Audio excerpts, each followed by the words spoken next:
안녕하십니까. JTV 저녁 뉴스입니다. 철새 도래지에서 AI 바이러스가 잇따라 나오면서 방역 당국과 사육 농가들이 긴장하고 있습니다. 지난 10월부터 야생조류 분변에서 나온 AI 바이러스는 모두 13건으로 군산과 정읍, 익산 등 전북에서만 4건이 나왔습니다. 전라북도는 철새 도래지 소독을 강화하고 13개 거점 소독시설을 운영하는 동시에 이달부터 47곳 오리 농가의 사육을 넉 달간 제한합니다.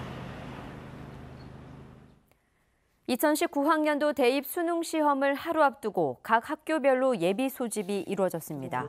수험생들은 수능 유의사항을 전달받고 자신이 시험 볼 학교를 찾아 자리를 확인했습니다. 내일 수능 시험은 도내 63개 시험장에서 8시 40분 1교시 국어 영역을 시작으로 5시 40분까지 이어집니다.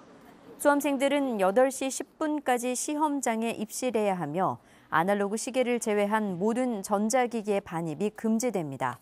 도내에서는 지난해보다 3명이 늘어난 2만 560명이 수능 시험에 응시했습니다.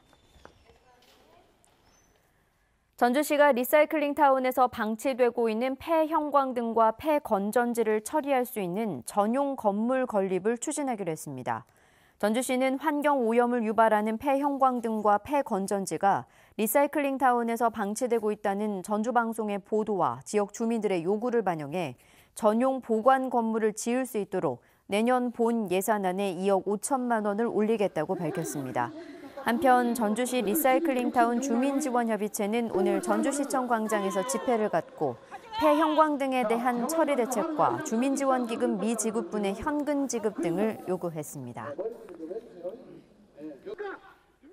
동학농민혁명 참여자의 범위를 확대하고 독립유공자로 포함하기 위한 법률 개정안이 발의됐습니다. 국회 유성엽 의원은 혁명의 계기가 됐던 고부봉기 참여자들을 동학농민혁명의 명예회복 대상자에 포함시키고 동학과 관련해서 건국훈포장이나 대통령 표창을 받은 사람을 독립유공자 예우 대상자로 인정하기 위한 2건의 법률 개정안을 냈다고 밝혔습니다. 유성엽 의원은 기념일 지정과 함께 관련 법률안 개정을 통해 동학 참여자들의 명예를 회복하고 업적을 기릴 수 있는 계기가 되기를 바란다고 말했습니다.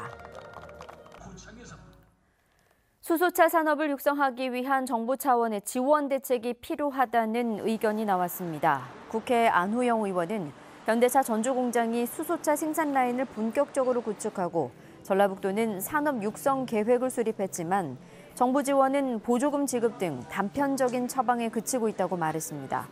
안호영 의원은 이에 따라 정부가 충전 시스템을 서둘러 구축하고 수소버스 보급에 적극적으로 나서는 등 인프라 설치와 수요 창출을 통해서 양산 체제가 갖춰질 수 있도록 지원해야 한다고 강조했습니다.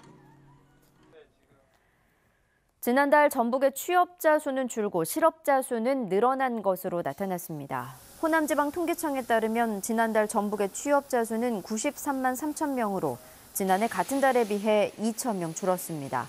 반면 실업자 수는 1만 8천 명으로 지난해 같은 달에 비해 3천 명 늘었고 실업률 또한 1.9%로 0.4%포인트 높아졌습니다.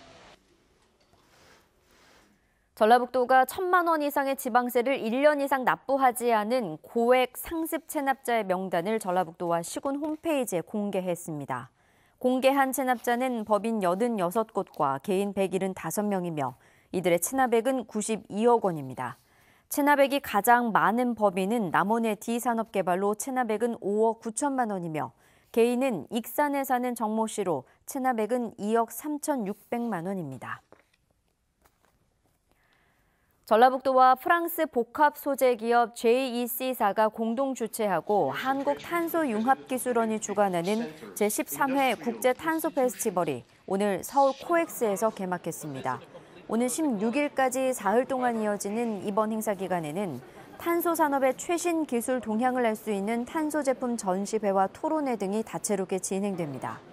이번 행사에 참석한 탄소 산업 전문가 50여 명은 행사가 끝난 뒤인 17일에 전주와 새만금을 방문해 전북의 탄소 인프라를 살펴볼 예정입니다. 전주농협의 농산물 산지유통센터가 전주시 덕진구 만성동에 문을 열었습니다. 전주 농산물 산지유통센터는 조합원 6천여 명이 생산한 농산물을 저렴한 가격으로 유통하는 곳입니다. 전주농협은 센터 준공으로 농산물의 안정적인 공급이 가능해져 농가 소득이 늘어날 것으로 기대했습니다. 광주고법 전주재판부 제1형사부는 살인 혐의로 기소된 62살 A씨에 대한 항소심에서 징역 25년을 선고한 원심을 유지했습니다. A씨는 지난 2월 정읍시 신태인읍의 한 술집에서 동거녀 47살 B씨와 말다툼을 벌이다 B씨의 몸에 휘발유를 뿌린 뒤 불을 질러 B씨를 숨지게 한 혐의로 기소됐습니다. 임실경찰서는 상습적으로 이동통신 기지국에 진입해 구리선을 훔친 혐의로 임실에 사는 37살 정모 씨에 대해 구속영장을 신청할 예정입니다. 정 씨는 지난 8월부터 최근까지 전라북도와 충남에 있는 이동통신 기지국을 두며 23차례에 걸쳐 1,300만 원 상당의 낙뢰 방지용 구리선을 훔친 혐의를 받고 있습니다.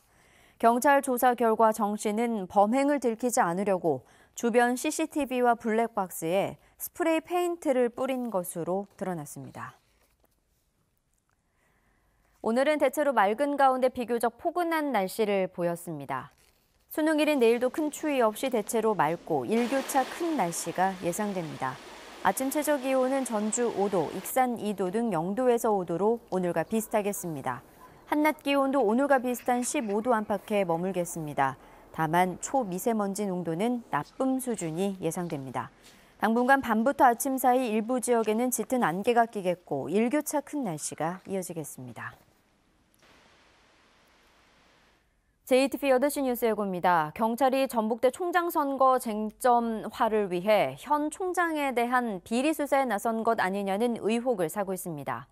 전주의 한 아파트 주민들이 보수공사 업체 선정을 놓고 강하게 반발하고 있습니다. 철새 도래지에서 AI 바이러스가 연이어 나오면서 방역당국과 사육농가들이 긴장하고 있습니다.